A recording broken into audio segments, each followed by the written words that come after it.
हरे कृष्णा। हरे कृष्णा। आज का कथा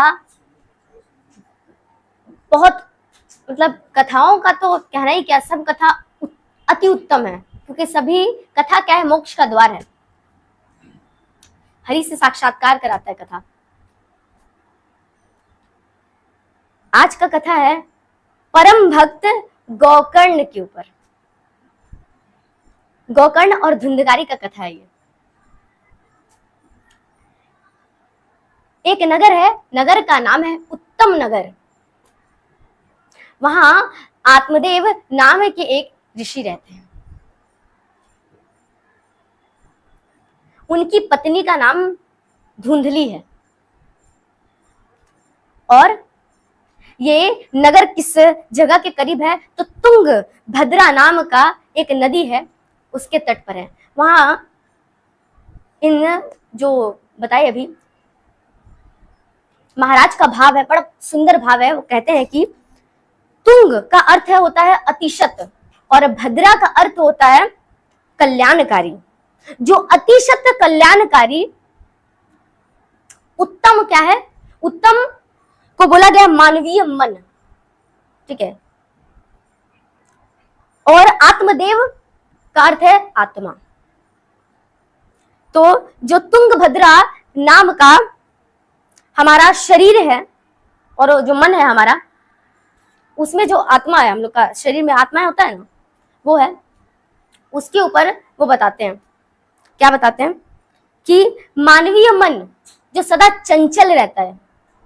सुने ध्रुव महाराज के बारे में कि उनकी माता सुनीति है, इसीलिए ध्रुव महाराज का बुद्धि बहुत स्थिर है, क्योंकि सुनीति से हुए हैं। और उत्तम की माता सुरुचि है, मन से हुए हैं, और मन सब कभी वश में नहीं रहता है, कुछ भी करता है जो उसका इच्छा आता है। कभी ये भोग ले, कभी ये कर ले, कभी वो कर ले, कभी ये कर ले, कभी वो कर ले, कभी वश में रहता ही नहीं, ये मन है। इसके बारे में बताते हैं। ये एक ब्राह्मण है आत्मदेव नाम के, इनकी संतान नहीं है, बेचारे संतानहीन हैं। इसकी वजह से बहुत दुखी रहते हैं कि संतान होता तो अच्छा होता, संतान होता तो अच्छा होता, बड़े कष्ट में हैं बेचारे। और उनकी पत्नी है धुंधली। पत्नी कैसी है, तो इनके गुणों का वर्णन श्रीमद् भागवतम में आता है कि इनका गुण कैसा है। तो इनका गुण बताया गया है कि क्रूर है, बेसिकली अवगुण है ये। एक तो क्रूर है, दूसरी क्या है, बहुजल पिका है, मतलब बहुत बात करती है। और याद रहे, जो लोग बहुत बात करते हैं ना, उनमें दो अवगुण पाया जाता है। दो अवगुण क्या होता है, पहला तो उनकी बातों को कोई श्रेष्ठता नहीं देता है, क्योंकि बहुत बात करता है, श्रेष्ठता नहीं है। और दूसरा असत्य बोलता है, हरि कथा नहीं करता। मुख वही सही जो हरि कथा करे। बहुत बोलता है, हरि कथा करता है क्या? बहुत बोलने वाला अगर हरि कथा करता है, मुख जब भी खुले हरि कथा के लिए खुलना चाहिए। उनकी पत्नी ऐसी नहीं थी। और भी उनका गुण बताया जाता है, क्या, तो कलह प्रिया मतलब हमेशा झगड़ा लड़ाई उनको बहुत पसंद है। जहां दो चार मारपीट हो जाए वहीं अच्छा मार मार मार मार मार, वो नहीं मारा उसको, ऐसी थी। उनको बड़ा आनंद आता था ये सब में कि झगड़ा लड़ाई हो, वो देखे चुपचाप। ऐसा दिखाती थी कि बहुत सहज है, दूसरे को देखकर जलन नहीं है, मन में दया है बहुत, पर ऐसा वास्तव में था नहीं, बस दिखाती थी, ऐसा थी नहीं ऐसी वो। अब ब्राह्मण देव बड़े दुखी रहते थे, क्योंकि संतानहीन है, संतान पाने की इच्छा है उनको। एक समय जब वो बड़े इस दुख से दुखी होकर के आत्मदेव आत्महत्या करने जा रहे थे। बेचारे इतने कष्ट में पहुंच गए हैं कि अब उनको आत्महत्या करने की इच्छा हो रही है, क्योंकि उनको संतान नहीं है, इस बात का दुख है उनको। एक हमारे साथ हम हमेशा देखें कि जब भगवान को हम लोग कब धन्यवाद करते हैं, कि जब भगवान को जो बोले और कर दे, जैसा मांगा था वैसा मिल जाए, लाख लाख शुक्रिया भगवान आपका, यही तुम चाहते थे, जो हो गया। और जैसे ही उसके विपरीत होता है ना, जैसा चाहते थे वैसा नहीं हुआ, तो मन में इतना इतना क्रोध भर आता है कि भगवान को जो नहीं कहना चाहिए परमात्मा को वो सब कुछ कह देते हैं हम लोग। परमात्मा जो दिए हैं, प्रकृति से जो मिला है, उसके लिए कोटि कोटि धन्यवाद दीजिए प्रकृति को, क्योंकि आपके लिए यही लाभकारी था, इसीलिए प्रकृति ने आपको ये दिया है। और जो आप चाहते थे और आपको नहीं मिला, मतलब इसमें भी प्रकृति का कृपा है आपके ऊपर, क्योंकि अगर मिल गया तो हो सकता है कि आप अभी तो दुखी हैं, फिर और ज्यादा दुखी हो जाएंगे और कष्ट में पहुंच जाएंगे। जिससे सुख चाहते थे वो क्या पता वो आपका सुख का कारण ना हो, वो आपके और अत्यंत दुख का कारण बन जाए। इसीलिए जितने में मिले उतने में संतोष करना चाहिए, हरि का प्रसाद समझकर ग्रहण करना चाहिए। और पाने की इच्छा है रही उनको, उनको इच्छा है कि उनको पुत्र की प्राप्ति हो। और मृत्यु अपना जीवन समाप्त करने गए तो एक ऋषि का दर्शन हो गया। ऋषि ने देखा कि वो तो आत्महत्या करने जा रहा है, और जब ब्राह्मण आत्महत्या करने जाए और देख लो तो कहते हैं ब्रह्म हत्या का दोष लग जाता है, कहते हैं दोष लग जाता है उनको जो देखते हैं। ये जब वो गए और देखे कि उनको मरने जा रहे तो पूछे उनसे कि क्या बात है भाई, मरने क्यों जा रहे हो, ऐसा क्या हो गया, विपत्ति क्या आन पड़ा। तो बोला कि हम बहुत समय से इच्छा रखते हैं कि हमको संतान का प्राप्ति हो, किंतु हमको संतान का प्राप्ति नहीं हो रहा है और हम बहुत दुख में हैं। इसी कष्ट के कारण हम अपना शरीर का परित्याग करने जा रहे हैं। जब वो ऐसा सुनते हैं तो बोलते हैं कि अरे तब तो अच्छी बात है, आपको संतान नहीं है, आपके पास जिम्मेदारी और कम है, हरि भजो, हरि नाम लो और भगवान का सेवा करो, उनसे संबंध और घनिष्ठ करो, जो समय कहीं और जाता है वो हरि में लगाओ। वो बोलते हैं कि नहीं, हमको तो संतान चाहिए, आप तो ऋषि हैं, आप तो तपस्वी हैं, कृपा करके आप अगर आशीर्वाद के तौर पे हमको कह दें तो हमको तो संतान का प्राप्ति हो जाएगा, तो कृपा करके ऐसा कोई उपाय कीजिए जिससे हमको संतान का प्राप्ति, अन्यथा हम यहीं पे अपना शरीर त्याग देंगे और देखिए आपको तो दोष लग जाएगा फिर। तो ब्राह्मण उनकी बात को समझते और कहते हैं कि 7 जन्मों तक तुम्हें संतान की प्राप्ति नहीं है, किंतु तुम बहुत ज्यादा आग्रह कर रहे हो, तो हम तुमको अपने जीवन का, तपस्या का, जो भी फल है, मेरा आजीवन जितना तपस्या किया उस सबका फल हम तुमको देते हैं। ऐसा कर कर उन्होंने झोली में हाथ डाली और एक फल निकाल करके ऋषि को दे दिया। ब्राह्मण को कहा, ब्राह्मण आप इसे अपनी पत्नी को खिला देना और याद रहे इस समय 1 वर्ष तक आपकी पत्नी को 5 नियमों का पालन करना होगा। जब कन्या गर्भवती होती है तो उन सभी कन्याओं को इस नियम का पालन करना चाहिए। जो नियम बताते हैं उनको, क्या बताते हैं, कहते हैं है ना, संत हृदय नवनीत समाना, उनका हृदय कितना नवनीत है, तो अब सोचो अपना जीवन भर का तपस्या का फल दे रहे हैं। और कहते हैं कि 5 नियमों का पालन हो। क्या बताते हैं, सत्यम स्वच्छम दयादानम एक भक्तम तु भोजनम वर्षावद स्त्रिया कार्यकम तने पुत्रोति निर्मला। मतलब कहते हैं उनको कि सत्यम होना चाहिए, सदा सत्य बोले, स्वच्छम यानी कि साफ सुथरी रहे, अपवित्र ना रहे, स्वयं को साफ सुथरी रखे, ठीक है। दया हो उसके अंदर कि शत्रु भी सामने आ जाए तो उसको भी क्षमा कर दे, जो शत्रु के भी निकट आ जाने पर उसे क्षमा कर दे, ऐसा उसका हृदय होना चाहिए। और दानम, दान करने वाली होनी चाहिए।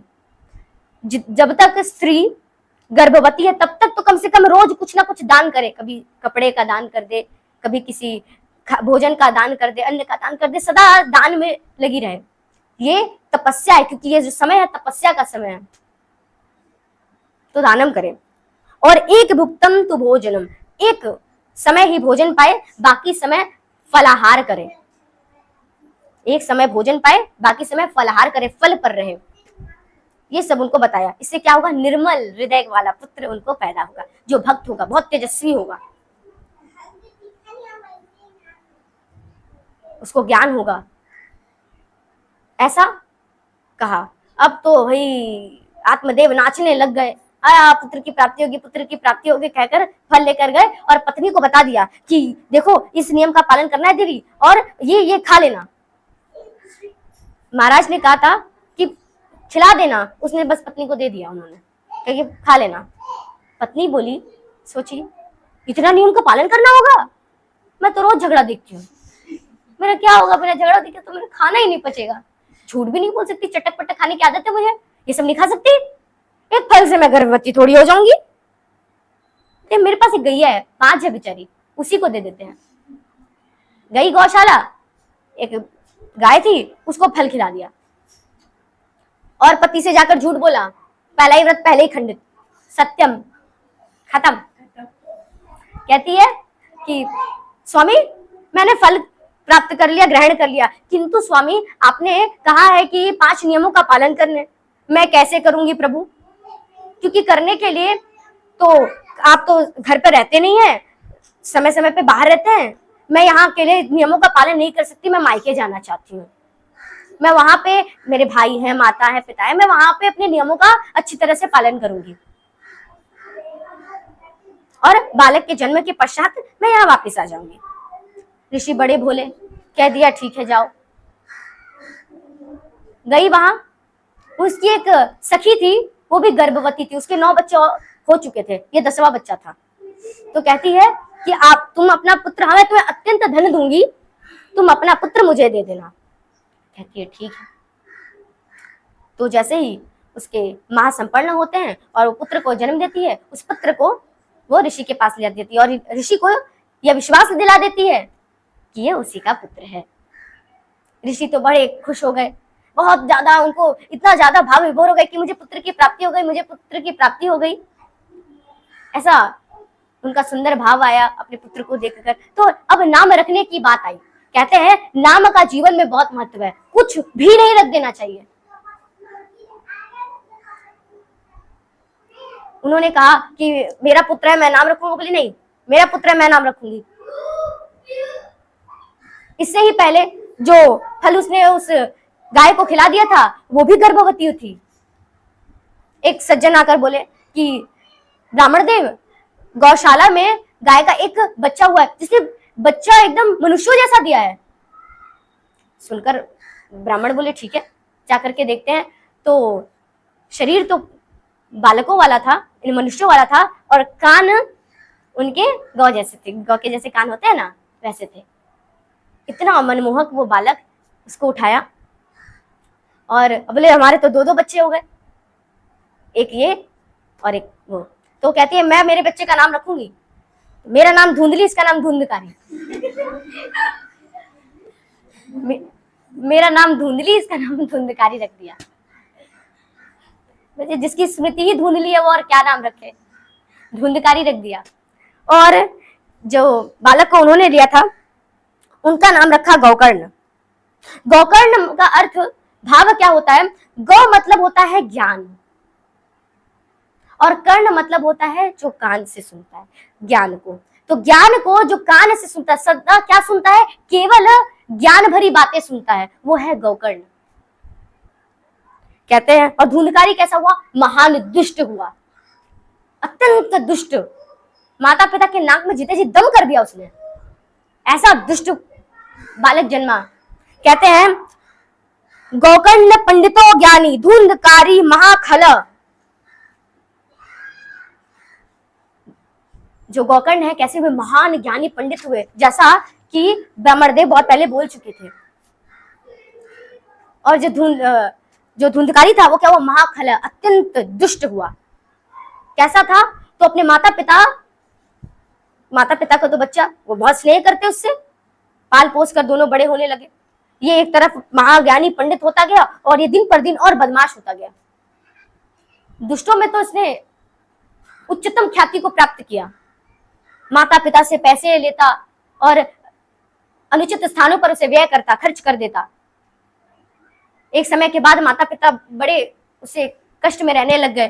पिता ने सोचा कि ऐसे बालक से तो अच्छा था कि मुझे बालक ही ना होता, संतान ही ना होता। माता पिता को बड़े कष्ट देता। एक समय के बाद पैसे न देने पर उसने अपने माता पिता पे हाथ तक उठाया। ऐसा पुत्र उनका। पिता इससे बहुत दुखी होने लग गए। माता ने कुएं में जाकर अपना प्राण त्याग दिया और ऋषि घर छोड़कर चले गए और एक स्थान पर बैठकर बहुत ज्यादा चिंतित थे, बहुत कष्ट में हैं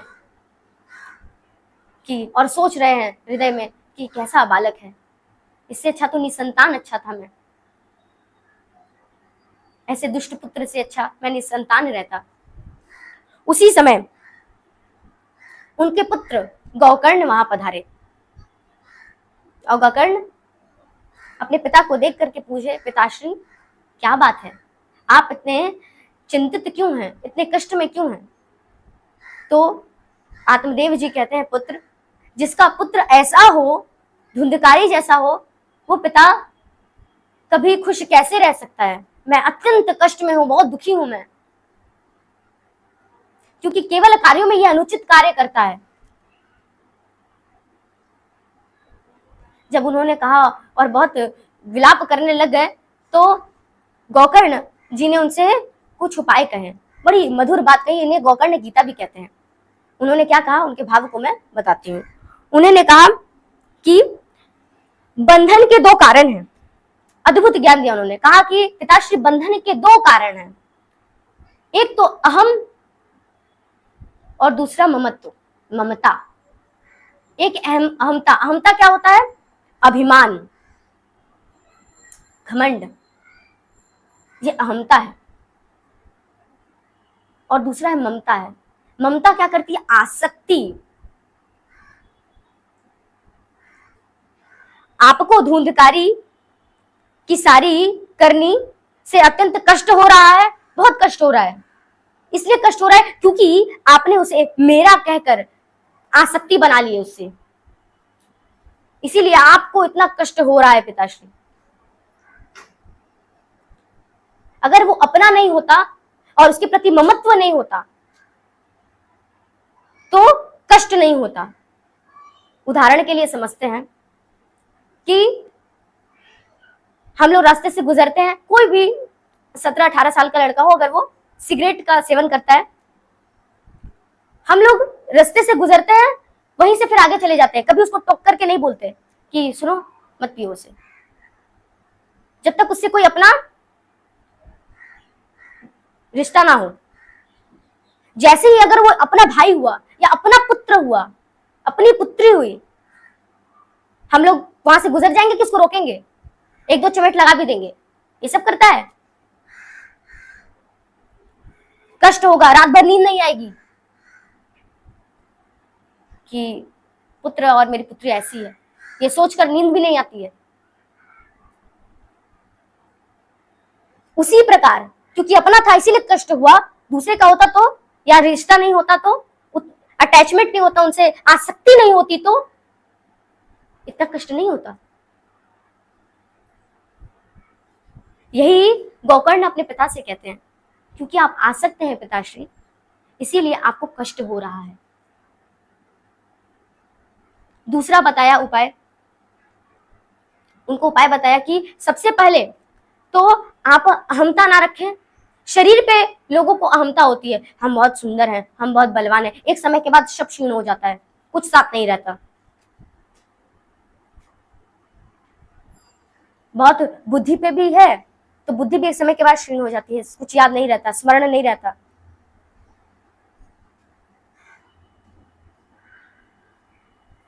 तो अहमता तो पहले नहीं रहनी चाहिए, अहमता नाश का कारण है। और दूसरा आसक्ति, आसक्ति भी नाश का कारण है, बंधन है, ये बांध कर रखती है हमें।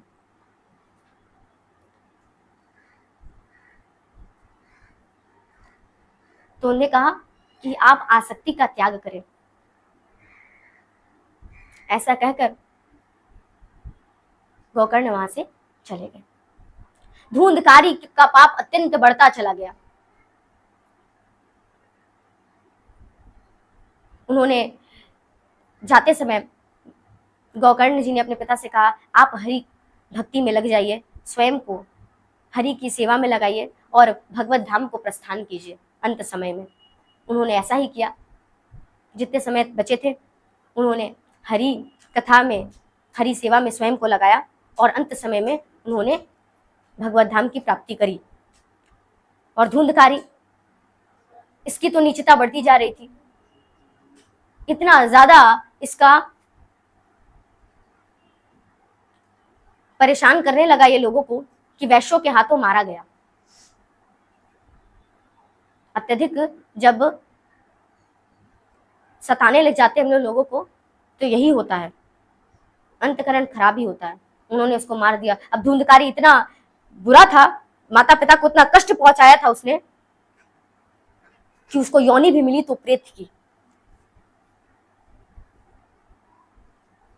भूत प्रेत की योनि को कोई स्वीकार नहीं करता। नरक में भी जिन्हें जगह नहीं मिलता वो भूत और प्रेत बनते हैं। धुंधकारी भी प्रेत बना। पर भाई कौन? भाई महाज्ञानी पंडित भगवत भक्त। धुंधकारी केवल अपने भाई को दिखता।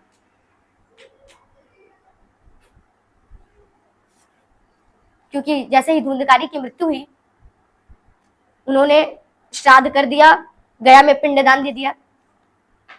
इसके बाद भी इसकी मुक्ति नहीं हुई। क्योंकि इसलिए मुक्ति नहीं हुई इसकी क्योंकि ये कौन से कुल से था, गोत्र क्या था पता ही नहीं।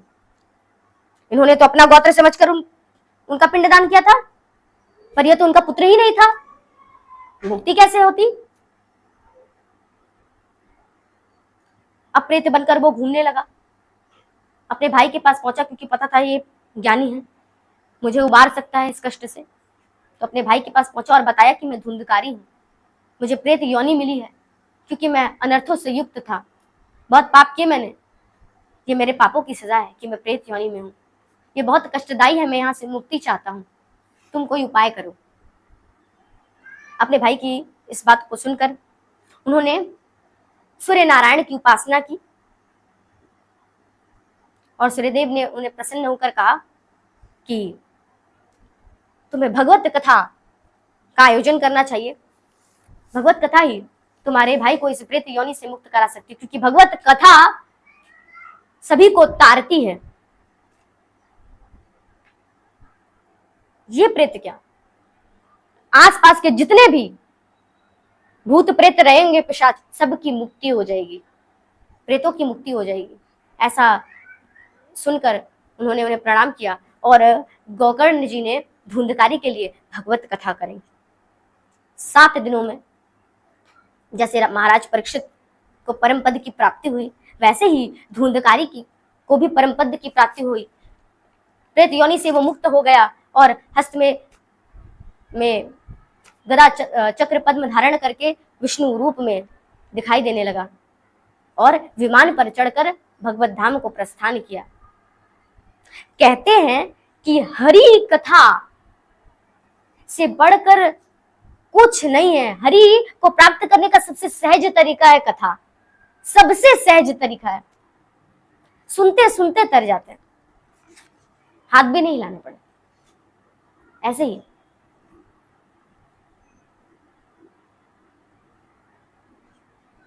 हमें हरि कथा अगर कोई सुना भी है ना, सुनकर वो जिस मार्ग से गुजर जाता है, कहते हैं कि बहुत सारी आत्माएं हवा में है, कोई है भी, अगर वो स्पर्श कर जाती है वो भी मुक्त हो जाती है। हरि कथा में इतना सामर्थ्य है, वो किसी को भी तार सकता है। धुंधकारी तर गया।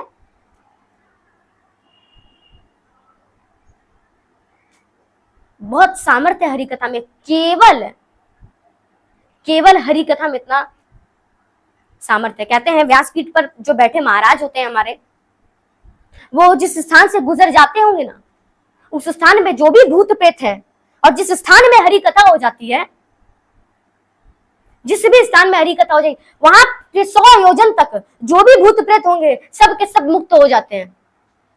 इतना सामर्थ्य है हरि कथा में। 100 योजन दूर तक जो भी होंगे सबकी मुक्ति हो जाएगी। बनने में हमें गोकर्ण बनना चाहिए, जिसने कानों से केवल क्या सुना, हरि का कथा सुना। 3-4 घंटे बैठे हुए, और आप जैसे बैठे हुए भी लोग सब गोकर्ण के समान हैं, अवतार हैं, क्योंकि अभी सब हरि कथा सुन रहे हैं।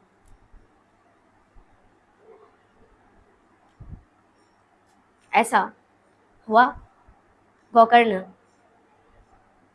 जिन्हें हरि कथा कराई, भगवत कथा कराई, और धुंधकारी की मुक्ति हुई। कहते हैं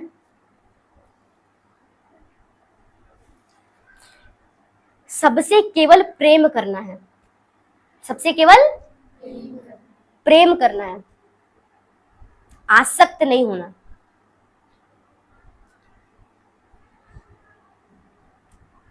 हरि कथा को सुनते सुनते सुनते सुनते सेवा करते करते हरिधाम चले जाएंगे। यह हरि कथा की महिमा है, शब्दों में जिसका व्याख्यान नहीं हो सकता,